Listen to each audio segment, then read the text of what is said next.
Good afternoon, everyone. Welcome to the third webinar in the Sustainable Network Training Program. It's my pleasure to say hello to everyone. Today we will be starting our third webinar. We're going to be having a presentation on organizing fundraising events. It will be led by Beth Alderson from our Washington, D.C. Brasilia chapter.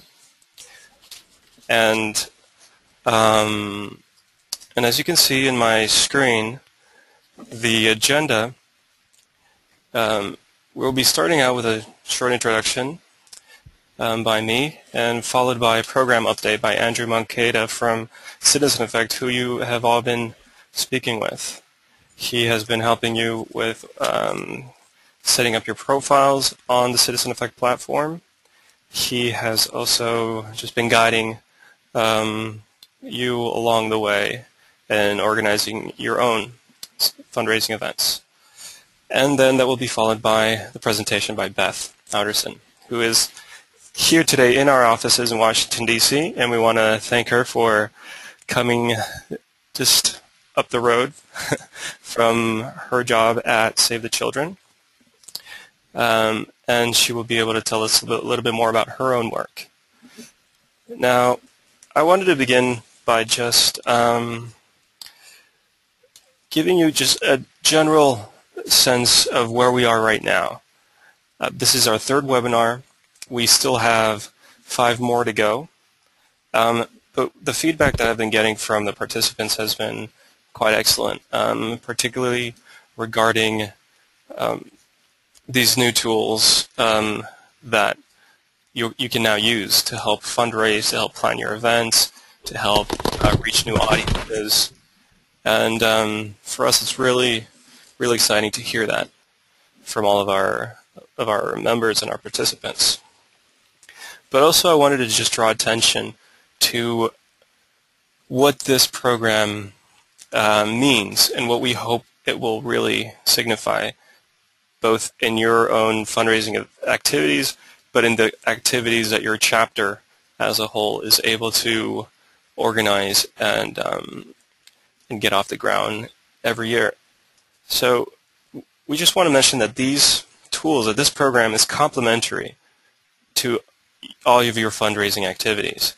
We want you to get a sense of how to use social media, how you can use different platforms such as Citizen Effect platform to reach new audiences, to drum up support through small events that will make your bigger, larger events and your larger fundraising drives that much more effective. So the more people know about what you do, the more you engage them on a regular basis, the more successful the gala events, the fundraising drives, and other types of activities, of fundraising activities will be. And if you refer to your manuals, you will see that there's a number of different tools at your disposition that you can apply and use to make you that much more successful in your fundraising efforts. At this point, I'd like to now show you, if you haven't seen it already, the Citizen Effect landing page that was developed for this program. It reflects right now just the first donations that have been received through the platform. And I want to just reiterate that one of the uses of this platform, one of the positive aspects of this platform, is that you can get people fundraising for events and to support your activities without them having to physically go to your event. So you can, for example, here I'm going to bring up one of our participants. In this case, bringing up Amy Chamberlain's page from Pennsylvania, and she's already raised $10. And Amy's going to be able to send this link to all of her to her network, to her friends, her family, her professional network, and say, you know, she can attach it to an invitation and say, well, if you are not going to be able to attend this event, please click on the link below and donate for my project, my activity. So you're going to be able to drum up support for your small events through the actual event as well as through these online types of efforts. So we really believe that this is going to help strengthen the chapters, will help draw attention to your activities, drum up support, and make your larger events much more successful. So all in all, it's really learning about how can we piece together different types of strategies to make one holistic strategy that's going to be a lot more impactful and that much more powerful to get people behind your projects, to get people talking about Partners of the Americas in your local community, and to support the projects that you're organizing. So without further ado, I'd like to pass the mic over to Andrew, who is going to just provide just a brief program update on where we are and how we're doing. Andrew. All right, perfect. Thank you, Michael. And once again, everyone, thank you for joining us right now. And yeah, Andrew from Citizen Effect. I've had the pleasure to speak with many of you throughout this week. And again, to kind of echo Michael's earlier point just now, really what we're hoping to provide you in this program is to kind of the opportunity to really explore and take advantage of the Citizen Effect platform to kind of further develop small-scale fundraising events and kind of leveraging technology to really explore and branch out and engage and leverage people in your community and get more people kind of involved in partners and understanding what your chapter is able to accomplish. And so to kind of update you, for example, just wanted to kind of share Lynn Allen from Colorado, who has really taken a lot of big steps going forward since last Friday. Together, Lynn and I, we've been able to work together and develop an email strategy to kind of send out personal email messages to our supporters to kind of let them know about the upcoming fundraising event she has, which is a great mock trial later on this summer, and to also kind of engage them and let them know to direct them to the Citizen Effect project page where they've been able to donate. And so in only about 4 business days through like this through this email outreach and social media, she's been able to already raise over $218 online. She actually just received $110 offline this morning, and so far in this program she's been able to, through using emails and getting people involved in her community, she's been able to raise a total of $328 so far. And so this is an approach that I think could be really great for everyone else in the program, and kind of I've spoken to some of you about kind of using this approach, and I'm really excited to see how things are going. And so kind of a little shout out to Lynn, and yeah, hopefully we can have a lot of great positive steps moving forward. And then if she's available, I think Heloisa is another participant who I think has a great idea going forward with us. She plans on using Twitter and using that online platform to kind of really engage people to get it participating in her happy hour to help reach a fundraising goal in this program. Heloisa, are you available right now? Can you hear me? Great, perfect. And so yeah, Heloisa, can you share with us your strategy in this program?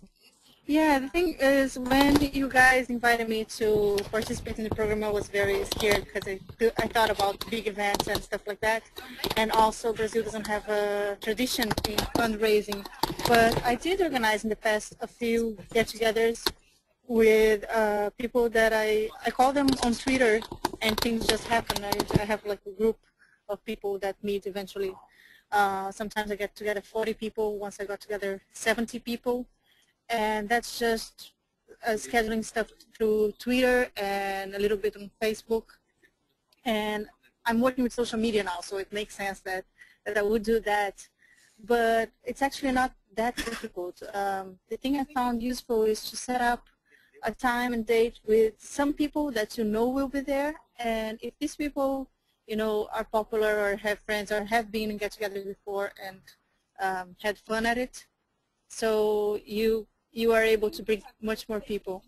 The other thing is Facebook events. I schedule them, and sometimes people, even if they are not coming, they will say they're coming. So you can't trust these methods very much for having an exact count, but if you have a space where you can get a lot of people together, that's useful. And the other thing that I find that works is to have a platform that is kind of a mothership. Like if you have a blog and then you gather together all these other outlets like Twitter and Facebook, and you tie them in well, it works well to set events. So I'm going to try that. I've never tried asking for money while people drink, but if they're drinking, I guess they will donate. So, do you guys have any more questions about it? Like anything else that you would like me to cover?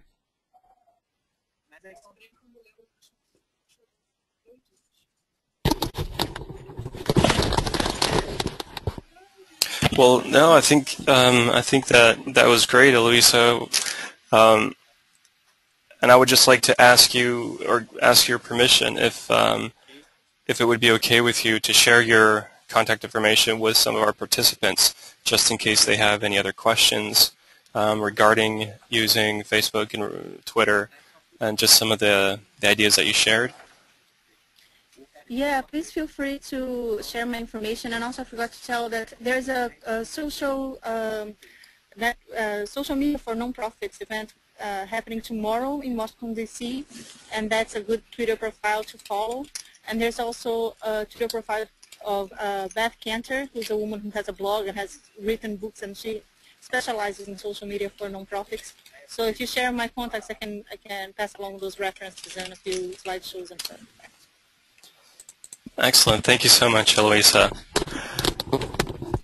Well, now we're going to go and follow our agenda. And Beth Alderson has prepared a PowerPoint presentation for us. And as you can see now on your screen, I will now be passing control over to her. So do I just go like this? So just 1 second. Yeah, 1 second. Okay. All right. Hi, Beth. Hi. Can you hear me? Yes, we can. Okay, great. I'll make sure I know how to use this thing here. All right. How do I make this big? Do I go like that? Oh, it should be large on everyone else's screen, yeah. Oh, okay, wait. Can I make that smaller there? Yeah. Oh, no, wait. Oh, minimize that? Okay. Just a second. Sure, no problem. Oh, wait, now it's... Just a second, everybody. Okay, can we go to the first? Okay. Well, hello, everyone. I think I've got my technical thing set up here. Okay, so there's the front page. I know there's a lot of you in a lot of different places here for this presentation, so thank you very much. As has been said, I'm with the DC Brasilia Partnership, so I have had a lot of experience as the president of the DC chapter for about 6 years, and I was also a Kellogg Fellow many years ago, and have seen a lot of different fundraising kinds of programs and kind of jumped right into it because we needed to do fundraising. So that's kind of where I got the title for this presentation, Necessity is the Mother of Invention, or Fundraising for Partners Dummies Like Me, because I didn't really know what I was doing. Our chapter had some experience, so we just, fiddled around with a lot of different things. And so what I'm going to share with you today is, some very honest and frank experiences that the DC chapter has had, which, some of which may be useful and some which may be just kind of things to keep in mind when you're doing your fundraising. And what I've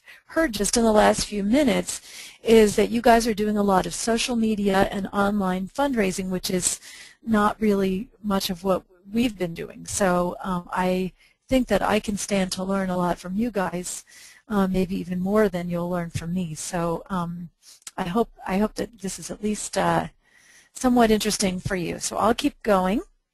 My outline here is okay. Where's that?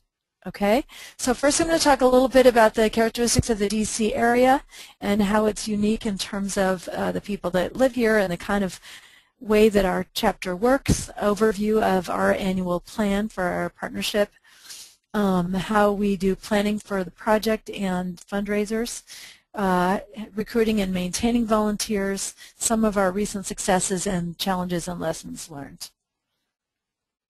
So the DC area is a really large spread out urban area which includes the District of Columbia, Maryland, and Virginia, which I don't think is very typical of a lot of places that have chapters. You might be like the Virginia chapter is spread out in a huge geographical area. And so because it's a large urban area, there's a lot of people from different countries with different interests, and those interests are splayed in lots of different ways. So you have to really, make being in the Partners chapter interesting and grab their attention. There's already a lot of Brazilian focus groups, so we have to kind of show what is it that we're providing. We linked for several years with the Brazilian American Cultural Institute, which was a great way to get people who were learning Portuguese. We have the federal government and many universities with people who are either learning about anthropology or history or economics or what have you. So, we have a lecture series where people come and learn about different aspects of Brazilian life and culture, which at the same time we'll make advertisements about some of our other events. So that's a way that we reach out to some of these groups. It's a transient population, people are really busy, and it's hard to get them to say yes, they're going to come to meetings, or yes, they'll commit to a project. Okay, so then okay. So the DC Brasilia annual plan is, for our chapter, we've got 3 main projects that we work on that are included in our plan. And just to give you a little bit of background about, the context, we have an art and social action project that's also called Creative Communities. And in that project, we have artists that are socially active that teach and share what they do in schools and in the communities. They do exhibits, and basically, in terms of any kind of fundraising, it's minimal because one artist travels to DC and one travels to Brasilia each year, and costs are covered primarily through a travel grant or a project assistance grant that covers any kind of supplies that they might need. And we've been doing this for a long time. So that's one project that we do that's pretty strong. Another one is the NGO federal government representative project, in which we have one person that's selected from either an NGO or federal government agency that travels to our partnership chapter to share and learn and collaborate on federal and city structures, processes, and different kind of programs. It might be a youth program, or it might be a social welfare program. And usually, every year we have one person go to DC and one go to Brasilia. And the same thing as the first project. The travel grant really is enough money to actually keep that project going. There's not any kind of extra fundraising we need to do, and we've done that for about 4 years now. But this final project, the one I'm going to spend more time talking with you about, requires a lot more fundraising. And this is called the Ambassadors of Hope Youth Leadership Exchange Project. And this project was started in 1998 by a Partners Fellow who was also a secondary school teacher named Annie Miller. And we do this project every 2 to 3 years because it takes so much energy. We have a different school selected each time, and it's an exchange project with some teachers and some students. And every year, we have a different number of students and teachers traveling. We've been doing it for about 5 different times, and right now we're in the middle of the 5th edition of this kind of project. So there's a school in DC that has 7 students and 4 adults that just went to Brazil in April, and in October we're going to be welcoming 7 students and 4 adults here, and we'll be providing homestay and all of that for them and organizing their program. So for this, each chapter raises funds for its travel. As you know, Partners of the Americas is sort of like an adult sort of professional organization. So the travel grant really only pays for one adult. It won't pay for youth to travel. So the travel grant that we get can cover one teacher, and then we have a project assistance grant that will help with local transportation. But we have to fundraise for the 7 students and the other 3 adults for them to travel to Brasilia, and not for their homestay, but basically their airfare. And then there's lots of other expenses, travel insurance, you know, any other project associated funds. So there's a lot of funds that are needed. It's about $12,000 to $15,000 that we have to raise, and that takes a lot of time. Oh, if you have any questions while I'm doing this presentation, you can type them in so that I can answer them at the end, so you don't have to, you know, keep them on the tip of your tongue during the whole time. And please let me know if I'm speaking too quickly also. I have a tendency to do that. Okay, advance this.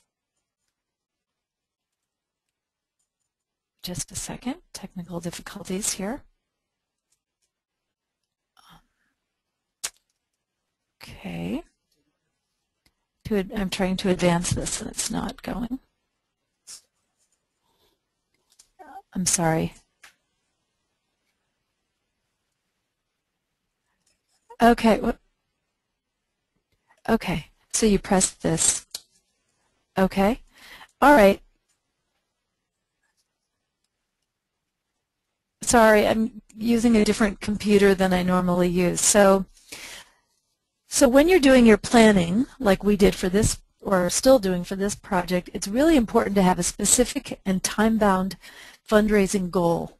So for example, we need $3,000 to help cover airfares for students and teachers from Sobradinho High School in Brasilia to come to DC in October. So, you know, a lot of times, you know, even when you're planning a specific event, think about, you know, what is our expectation for how much we want to make for that specific event. Make a fundraising plan and space your events so you give yourself enough time so you're not stressed, because, you know, planning takes time and we all have other things going on in our lives, so you want to make it fun and you want to make it easy for yourself. So, you know, maybe you want to do 3 big fundraising events in a year instead of lots of smaller ones. Work with a small committee and brainstorm about your possibilities when you get started. If you have too big of a committee, then it gets a little bit, you might lose your focus, and so it's important to get people on the committee who have some ideas or who have some experience doing this kind of thing in the past. So first you just have a big brainstorm. Maybe you think about area festivals where you could sell things, or upcoming holidays, concerts, existing things where you could add on a fundraising component. Okay. Okay.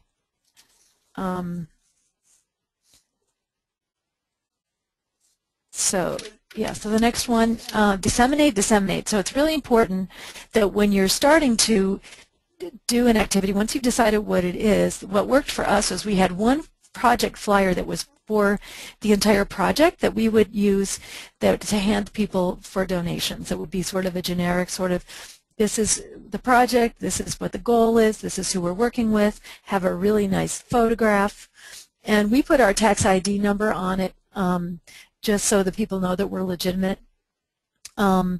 We personally give it to potential donors, and we also, like when I go to the supermarket, I give it to them requesting, you know, $50 on supermarket, you know, things at the supermarket, or dinner for 2 or something like that at a restaurant. And then we have simpler flyers, emails and announcements for each specific fundraiser, and that seems to work well for us.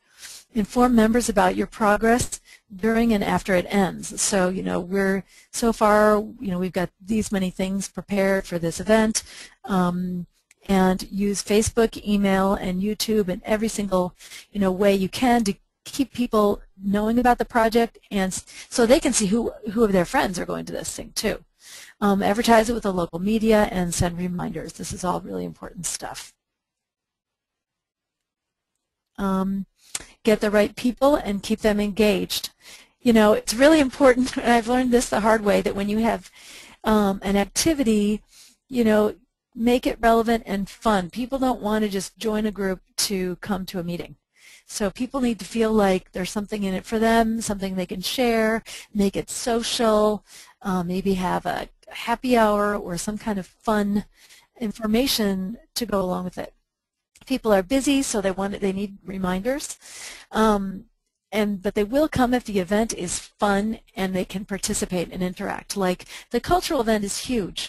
For us in the DC area, people want to learn Portuguese. They want to interact with Brazilians. They just don't want to go to a board meeting. So if you make it something where they're going to learn something new and have a good time, then they're more likely to come. And we like to do it in sort of a subtle way, like we'll have an annual meeting and have a party attached onto it. I know that like the Virginia chapter has, since they're all spread out, they'll have one meeting every quarter and make it a day-long meeting, and then have like a really nice Brazilian buffet lunch as part of the meeting, and then they'll break up the business with some nice slideshows from people who have just come back from Brazil. Okay, how do I... Okay. Just a second. So use and recognize volunteers. Okay, so one thing that's worked well for us is rotating volunteer co-leadership of events. I think in our chapter, and I don't know if this is true in your chapters, if you ask someone to help fundraise, they really shy away unless they've got tons of experience with it, because like they think, oh no, what are you asking me to do, and I can't possibly bring in $1,000, and you know, this seems like too much, I already have a full-time job. But if you break it down into different events and people do it in teams and you work with them, it really demystifies the whole idea. It also helps after the fundraising idea to have a post-mortem. So talk about, you know, how did this thing work? Did this event work well? What can we take with us to next time? Was it worth it? Should we repeat this in the future? Even if the project didn't bring in a lot of money, you know, people can still have a good time, and so it's not really seen as a wasted event. You know, there's a lot of different benefits for an event, and people still put work into it, so they need to be thanked, and thank the people that came and thank the people that volunteered to put on the event. And what we try to do is to have an award at the annual meeting to formally recognize outstanding volunteers so that they can feel like they're working towards something. So next one. So here's an example of some of the fundraising successes that we've had in our chapter. We've had wine tasting parties. We had a great one in 2008, and then another great one in 2011 that was held at the home of a chapter member. And I'm going to talk a little bit more about that in a minute.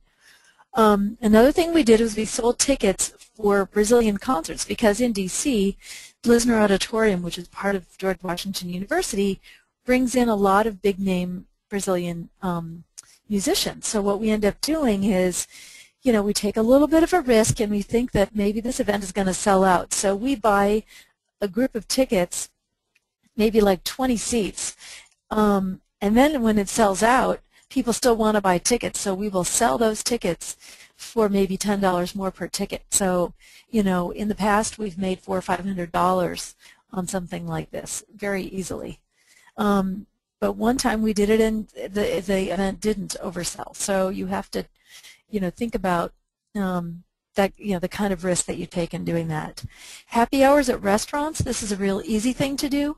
You just go around to different restaurants that people like, and a lot of them will have, you know, they have some sort of budget that they set aside for charitable things, and they'll give you 15 to 25% off. So there's one restaurant that gives us 25% off, so all we need to do is get a lot of people to come to that restaurant for the evening.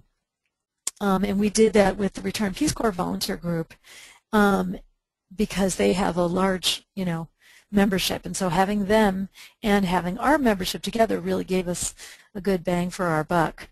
House parties, we've done a lot of those in the past. You know, somebody opens up their home, they provide most of the food and drink, people bring stuff, they pay, you know, and pay like about $10 to get in, and they get food, maybe there's dancing, and then we have had like silent auction things where people can, you know, get pretty good deals on things that we're still making money on. And then in the past, we've had things like a Brazilian carnival or dances at a high school or something like that. So think about the country that you're linked with, and what are some of the themes and events that might be attractive to people in your area. Okay, so here's like a focus in on the wine tasting party that we did this year. And, you know, in my opinion, this was probably the best fundraiser we did. And I think that in the future, in our chapter, if we just do one thing a year, we'll do this. And there were a lot of reasons why this was such a success. So someone in our chapter donated the use of his home. So that was the first thing. This was someone that knew that this was, you know, something that he wanted to do. And so we, and he had a big enough house in a central location that people could get to through public transportation. For us, we have the metro station, so people could walk there or ride their bike or whatever. So 2 weeks before the event, we had an Evite announcement. We had flyers that we left at the International Partners Office. I went to a Brazilian film event that's part of this you know, it's a meetup group of people that are interested in Brazilian films. So I went there and I gave an announcement, passed around the flyers. And then I gave it around to a lot of my friends.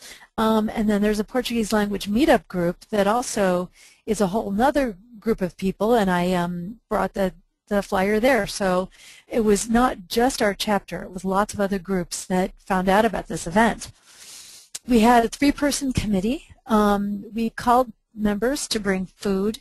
We had something that people got out of it too. We had door prizes. So I went out and spent about $60, and some of the door prizes were donations that we didn't have to pay for. And then in terms of expenses, we also had to buy some food. I had, you know, salmon. I bought the wine glasses and plates, and then some people who couldn't come gave me donations.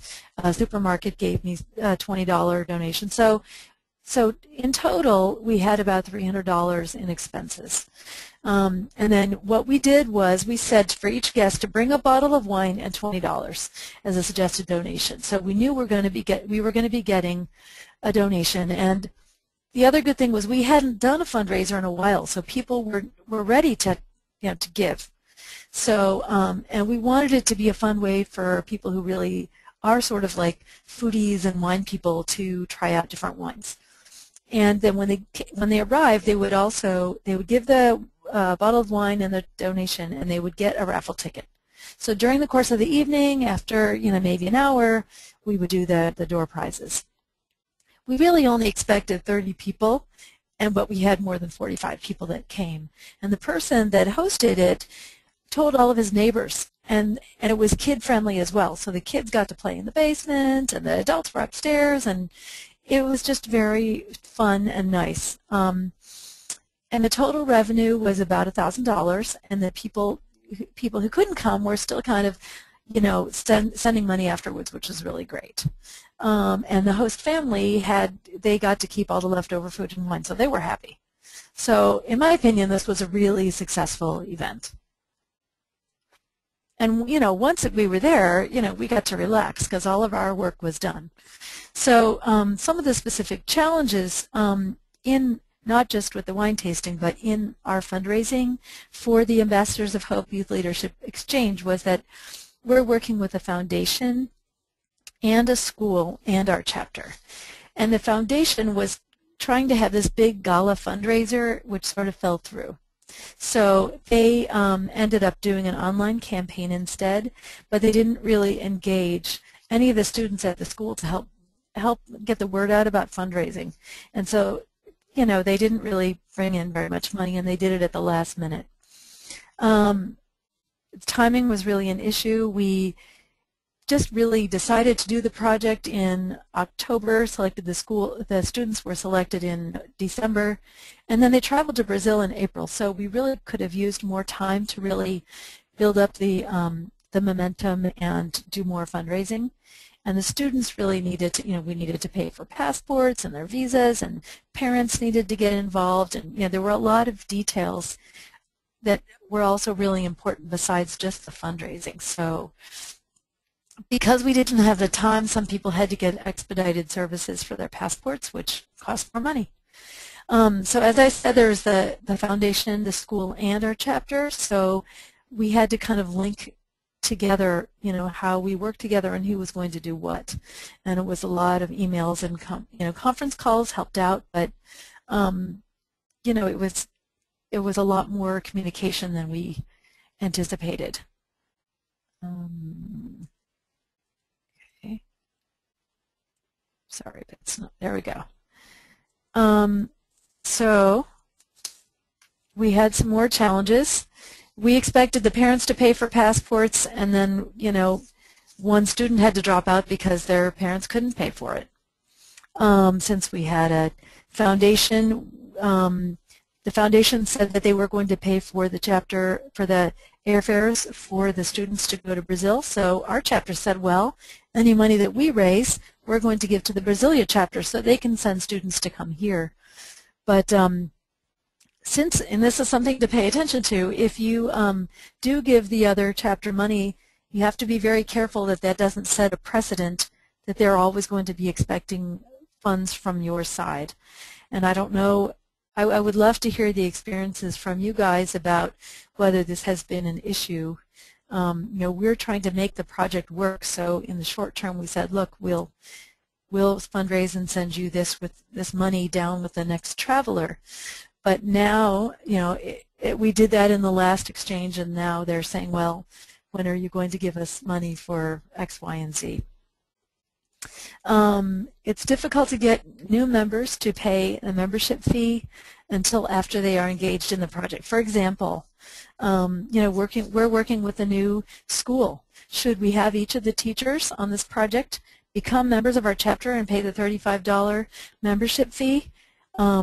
I don't want to push that down their throat that they should be required to pay that, because after all, they're volunteering their time. So I think that it's probably what we're going to do as a policy for our chapter is to wait until they're engaged, that the project goes well, and then afterwards to say, we would like to continue to work with you, and that means becoming a member of our chapter. But I think that's another thing I'd like to hear from you guys about. Okay, so a lot of challenges, but also a lot of lessons learned. So don't saturate your donors, diversify. So don't just ask people in your chapter to come to events, to contribute to things. Think about all the other circles of people who might remotely be interested, or asking for money shouldn't be friends and family, but maybe other students who may be interested in that particular country, or people who enjoy volunteering or who have similar interests. Don't have events too close together. I like to think about like being a psychologist. Like when I was the president of chapter, people would call me up and say, I want to help out, but I don't really feel like I know much about X, or I really I have a van and I could help drive, but I can't, I don't feel comfortable about it. So it's sort of like doing a mapping of who's in your chapter and what is it that they can bring to the project. Maybe they don't have funds, but they are really a great public speaker or whatever. So know them well enough to give them tasks that really fit their skills and make them feel comfortable. Don't push people too hard because they're volunteering their time. And I think if you really are sincere about making a project work, that's all fine and good, but people will turn away if it's not fun anymore. And keep a good thing going, like this wine tasting party. That was so much fun. Like, we couldn't even believe that we made that much money in one evening. And I think it just came from realizing that fundraising doesn't have to be hard. So other lessons learned were to check and double check the details, because sometimes there's costs that you might not realize that oh, I thought you were going to bring it, and the other person thought you were going to bring it. So, having those extra detailed meetings are really important. We had one event that was a dance party in our last exchange, a dance party at the high school where we were doing the events. But we never found out from the school that they were doing the dance party on a Saturday, which required janitors to work overtime. So we ended up at the end of the evening paying a janitor for overtime for being present at the event and keeping the doors unlocked, and that actually ended up eating up all of our costs. So we made like $50 on a whole evening event. So and we just didn't know about that until it was really too late to cancel the event. Some obvious things about getting air tickets early. So if people want to donate frequent flyers, things like that you can get, because frequent flyer mile tickets go faster than others. And I'm a person that in my job I travel a lot internationally. So I don't have a lot of money, but I could donate some miles. So make it easier for me to give those miles. But like on this next trip, when the kids from Brazil come here in October, the Brasilia chapter said, we don't want your miles because we all want to be on the same flight. Thank you very much, but we don't want your miles. So, so I'll use them for something else. Participants who come to your events don't want all the details about things. They just want to have a good time and know that it's for a good cause. So there's, that comes with, planning and just having your ducks in a row and really making the event fun for everyone. And then don't assume someone doesn't want to help. If they really want to, if they know that this is a good cause, then give them an opportunity to help. Sometimes I think we've been in a hurry and assume, oh, so-and-so doesn't want to help, when actually maybe they want to help, but they just don't know about it. So they need to stay informed. Another thing that I'm realizing that is a lot of our members are older and don't use social media, so they require, a phone call. Some people like to really feel that their contributions are important. So I mean, like, they need to be connected with in a different way. So phone calls, sometimes even face-to-face, having coffee with somebody who's got good ideas. Okay, I can't forward this again. There we go. No, I just did that one. Okay, so don't do it all yourself. Be creative, get ideas from other people. If you do it yourself, you're going to either get resentful or get exhausted and tired and, feel like maybe it's not working as well as it could. If you need ideas, you can always ask other chapters, which is exactly what we're doing here. If you, we had a really cool thing that we did. We had joint events with 4 nearby states. There's a lot of chapters that link with Brazil. So DC is with Brasilia, Virginia is with Santa Catarina, Maryland is with Rio de Janeiro, West Virginia is with, I can't remember, is it Pernambuco? And then Western Pennsylvania is with Bahia. So anyway, we have had a couple of really interesting events with other chapters that link with Brazil and sharing projects, but at the same time sharing fundraising ideas. And I think that that's sort of an untapped thing because we're sort of kept in our silos to stay with our chapters. So I think that there's a lot of possibility there. And of course, always asking the International Partners Office. Coming to conferences really is, if you can afford it and make it work, is always really rejuvenating for me. And you make linkages with people who are maybe struggling in the same ways you are and maybe have some ideas that you haven't thought about. So, and we've got the big conference coming up in Colombia, in Medellin, in November. So it's another way to get your ideas out. So I hope this has been useful for you guys. I want to thank you all for your time. And I think we have some time for questions. Thank you.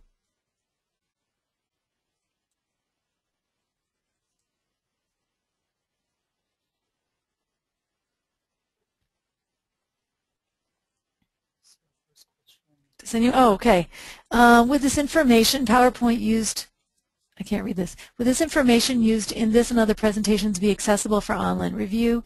Forgive me if this has already been discussed, but is there a location on the National Partners website for this program? I think so. Actually, I think that Michael has done that, if I'm not mistaken. Oh, I think he already, did you already answer that?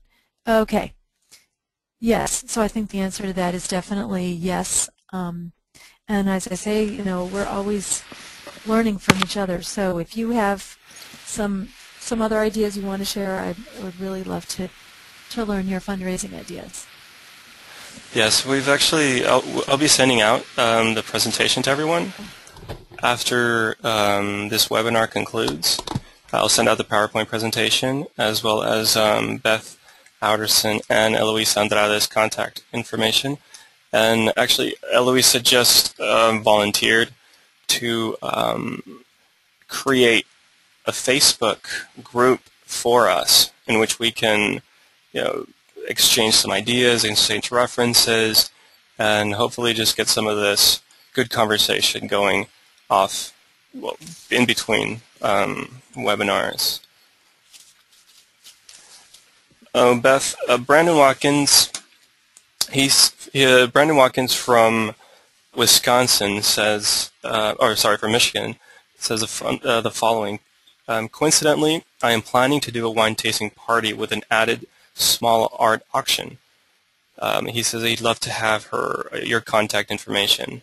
So we'll be definitely sharing that with you. Is there anything that you would like to add regarding your wine tasting party?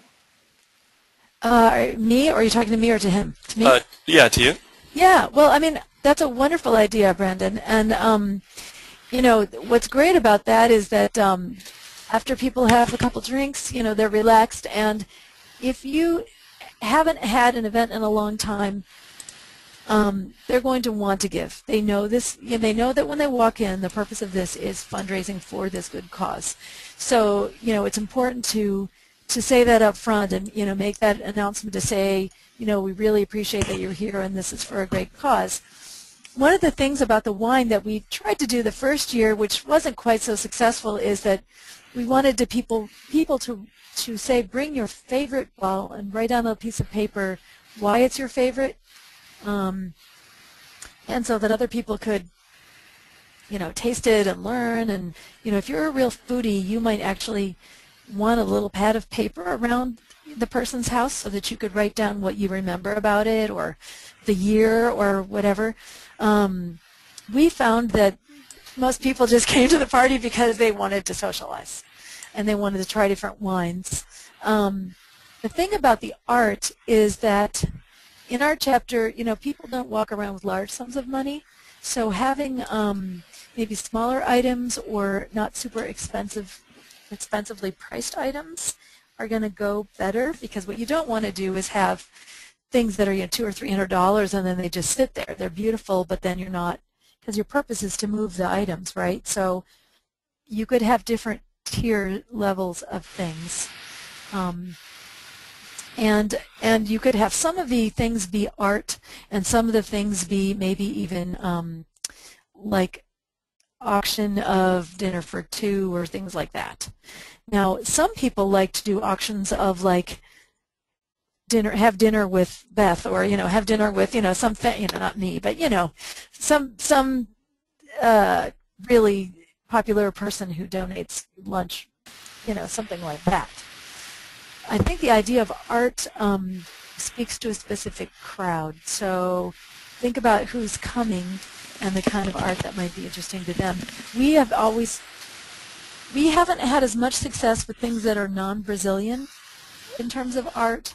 I travel a lot and find a lot of interesting artsy things from, like, you know, Bangladesh and Philippines and India and things like that, but people who come to our events are more interested in Brazil. So when people travel to Brazil from our chapter, I ask them to pick up a thing here and there earlier in the year, even when we don't even know when the next fundraiser is. So like a Brazil soccer T-shirt is like a great thing, or like a bottle of cachaça, or something like that.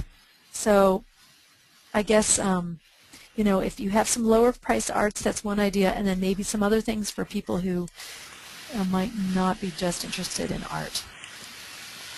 Excellent. Is that helpful? Yes, definitely. I think that would definitely add to Brandon's event. Oh, and one other thing you can do that I didn't do the first time we did a wine tasting is to, you can save a lot of money by having your chapter members bring food and assign them what to bring, because especially if people are paying $20 at the door, they want to make sure they're having, really good, substantial food. But one thing I didn't do was send around a list of participants, attendance at the meeting, because that's the way to get new members and do follow-up and congratulate people. We made this much money, and then get people to be part of your. I had 4 people that came to our fundraising wine tasting that we had at Matt's house that are now on my committee for the Ambassadors of Hope project, because they were young people, very interested in what we were doing and hadn't heard about it before. But they were a friend of a friend, and so them being there was valuable. In not just in the fundraising way, but they're going to be participating their time, giving their time. Well, and Don Ruff would like to, from Oregon, president of the Oregon chapter, would like to add that. He says, we found in our art sale that items under $75 sold well. It was much more difficult to sell higher priced pieces, and that wine distributors will do a wine tasting if they can sell wine to the participants, and you can get a percentage of the sale of that wine. So that's just another idea there. I think maybe in Oregon that might be easier to do, because that's such a great wine area. I tried to do that once for another wine tasting, and I had a sommelier all lined up from the local wine shop in my neighborhood, and then she would only do, talk about the wines from her wine shop, only specific ones, and I had to purchase the wine, and it was $15 a bottle. And I just felt like that was going to cut into our profits. So, to the gentleman from Oregon, I'm sorry, I can't remember your name. Don Ruff. But Don, yeah, if you can make it so that it's like, $6, $7 a bottle, that's awesome. If you can make it worth the thing, and then, it wouldn't be, maybe you could ask people to donate more than just $20 if, because then that money would go help reimburse what you're putting in for the case of wine or a couple of cases of wine you're purchasing from the wine place. So it just, I think a real foodie kind of thing, people might, because I've gone to, really fancy foodie things where the specific foods are paired up with wines, and people are willing to pay, good money for that. But I don't think of people in my chapter as being wanting to pay, $75 or $100 for an evening dinner. But and then the comment about the art, I think that's a really good comment. I think $75 is probably, even for us, maybe it would be like $40. I think in our chapter, you could also kind of in your mind think, okay, what's the lowest price that someone would be willing to accept? We have several photographers in our chapter that have, blown up pictures and gotten them framed and sold those items. So they'll say, here's how much it cost me to do it, and here's how much I would like the first asking bid to be in a silent auction. So you kind of, maybe you start it higher, and if you get no takers, then you lower it. But you might not sell everything that you have. Patricia Natke from Illinois, Sao Paulo chapter, would like to ask if you can give some more detail regarding your NGO government project. She says this is of great interest to her chapter, the exchange of city best practices and processes. She'd like to know, was it more person to person or city agency to city agency? If you could just elaborate a little bit on the outcome of this. Okay, well, I'll speak what I know. I think that Lisa Martin's on the phone from my chapter, so she might have more to add. And Maury Stearns, who's currently the president of the DC chapter has also been active. But what I can say is that, you know, we select a person. The last couple of years, it's been someone like, for example, Carlos Vera, who's in our chapter, who works at the Latin American Youth Center in DC. He's also a social worker. Really wanted to think about how what he was doing linked with government work in you know, how his organization was looking at you know, DC government initiatives, and look at how in Brasilia, you know, is this similar or different? And so when he went to Brazil, he visited a lot of different NGOs doing similar kind of work, and how are they structured, and what do they provide for young people who are low income. And he gave several presentations to other NGOs and met with federal and state officials in Brazil. So it's in some ways similar to, I think, the international partners kind of, what do they call that, the fellows program, but it's specific people in NGOs that go to the other country and are linking that NGO work with government work. So Lisa, are you on the line? No, she's not on. You can have her participate. Okay, yeah, well, anyway, right, I would be very happy to get your information and send you like more details so that I can help you out more. Because Maury Stearns from our chapter has, actually on our website, there's the dcbrasiliapartners.org is our chapter website. And it's actually for both of our chapters. There's a Portuguese component section and an English component to our partnership website, and there's a description of that project in there. So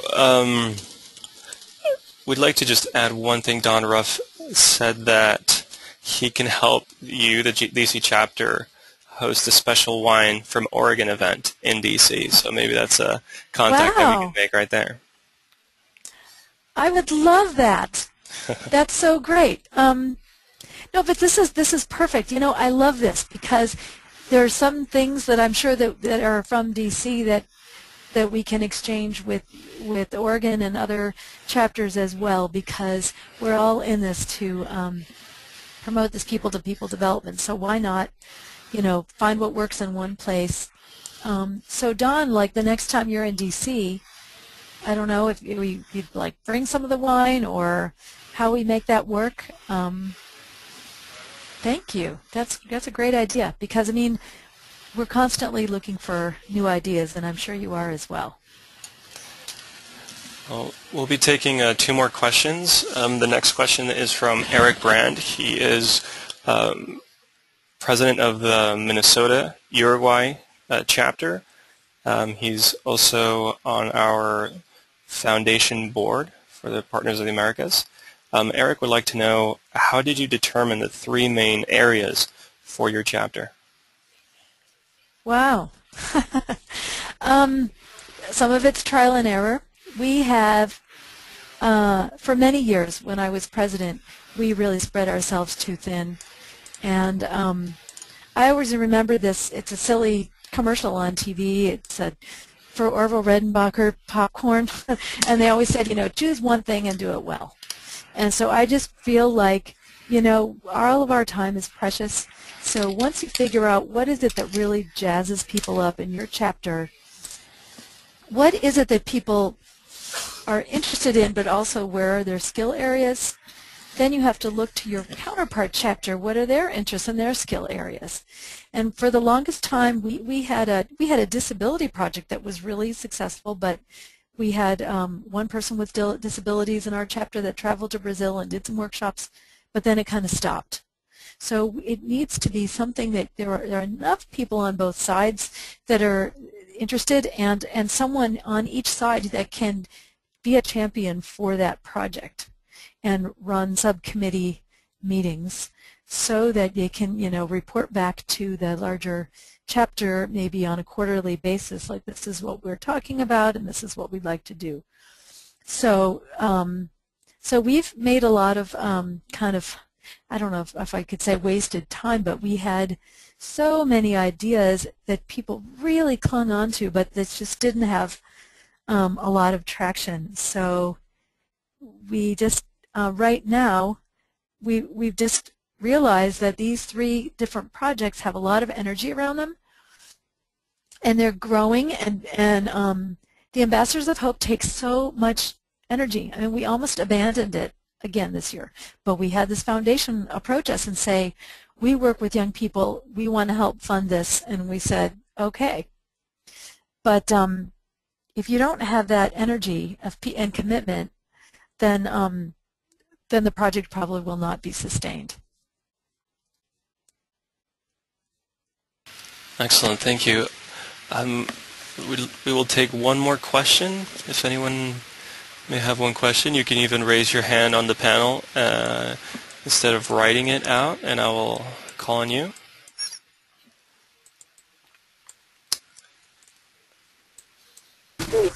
Yes, Eric? Yes, Eric? We can hear you. Hello, Eric? Yes, this is Lynn. I have my hand up. I think you had the names switched earlier. Oh, oops. Is that possible? Because that was my question, the last one. Oh, yes. For some reason it comes up as Eric Brand. Sorry about that. Oh, Lynn, go ahead. How interesting. All right. Thank you, Michael. Yes, my question would go to the caveat to not give too many details that people want to show up and know they're supporting a good cause and have a good time. Can you tell me about an example where people were inundated with details and it alienated them? I can think of so many. I mean, well, the wine tasting that we did maybe like 2 years ago, I mean, people want to go and have a social time. So there's always sort of a juggling act between the information and the celebration, because these are people that may all love Brazil or all love, a specific thematic area, but they don't want to be, they don't want to have too much business. So we used to, let me think, we used to have, we still have a lecture series on topics around Brazil, and we always link it with a happy hour. We always have wine and leave enough time. We have the first 30 minutes people come and eat and have a glass of something before we even start. So people feel like they've gotten a chance to at least say hello, and it's not all just business. And I think that keeps it sort of casual. But before we have the lecturer, we have someone stand up and say all the things that are going on in our chapter. But we keep it light. It's not a business meeting, but it's just enough information that people feel like they've been informed. If you go into too many details, people just lose interest. They want to know what's in it for me. How can I contribute? I mean, just keeping the basic, put yourself in the shoes of the person who's, spent an hour of their time to get to this meeting on a Saturday or after a hard day's work, and they want to learn something, maybe have a refreshment, meet some people, and know how they can contribute or something. And so keeping it simple, I think, keeps people engaged. Thank you, Beth. Yeah. Excellent. And I want to say thank you so much to all of our participants. Beth, I'm sure all of the participants are now applauding, as am I. Thank you so much. You did an excellent job. I just want to remind everyone that we will be posting recordings of all of these presentations. We've just had some technical problems with the first two, but we are now solving those. And since we've solved those, this one will be up a lot quicker. I will be sending those out to you shortly. And as you can see on my screen, Eloisa has already put together our Network Innovators Facebook page. So if you haven't received an invitation already, I will make sure to send you that that link so that you can be part of this group as well. And we want to continue this conversation. We want to engage each other across chapters. The idea, for example, that Don Ruff proposed of sharing, some of the, or providing access maybe to a distributor in Oregon, or even just, helping out purchasing some wine from Oregon to support an event here in DC would really, really be a great thing to see. And we want to see our chapters engaging each other. We want to see this flow of idea, potentially flow of resources, flow of membership, and really just help make our organization that much more dynamic. And Lisa, that was Lisa Allen from Colorado. I apologize for that. For some reason, it came up. Your name came up as Eric Brand on the program here, but I will correct that.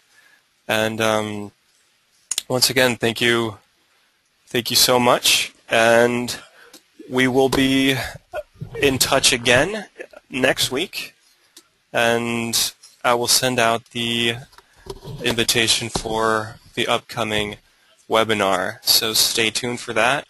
And if you have any other questions, feel free to send me an email. I will be now circulating the PowerPoint presentation, as well as Beth and Eloise's contact information, and you can also reach them through this Facebook page if you have a Facebook account already. Can I interrupt just for a second? Sure, of course. Because I was just talking here, we were discussing on this side the idea of, like the whole idea of the wine thing that Don talked about. And, in a lot of these countries where we're exchanging, there's local arts and crafts and things that are really just beautiful. Why couldn't we do some sort of online auction kind of thing? I don't know. Or like if I want to have an event where I would like to have some things from Peru, for example, or from Uruguay, or from Costa Rica that someone else might have, so that I could have that for my event. I don't know. It's just something that might help us in our fundraising. And I think that's a great idea. As many of you know, we are updating our website, and we're going to be including a database, contact information from different chapters and projects.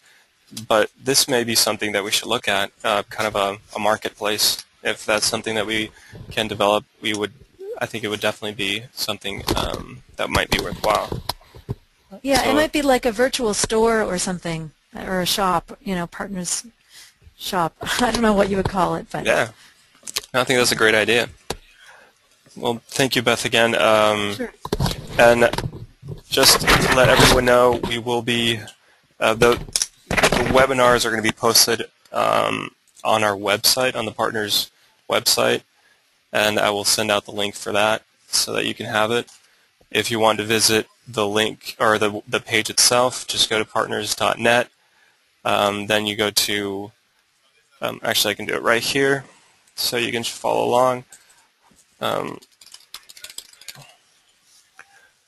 You just need to go to partners.net, and then you follow on to Get to Know Us. And in the Get to Know Us page at the bottom, you'll see a link that will take you to the page on the Sustainable Network Training Program. Unfortunately, my internet appears to be malfunctioning a little bit, so I will just send out the link to everyone. And once again, thank you so much for your participation, and we look forward to next week. All right, and if there's anything you need, just feel free to give me a call. Thanks for joining us. Bye.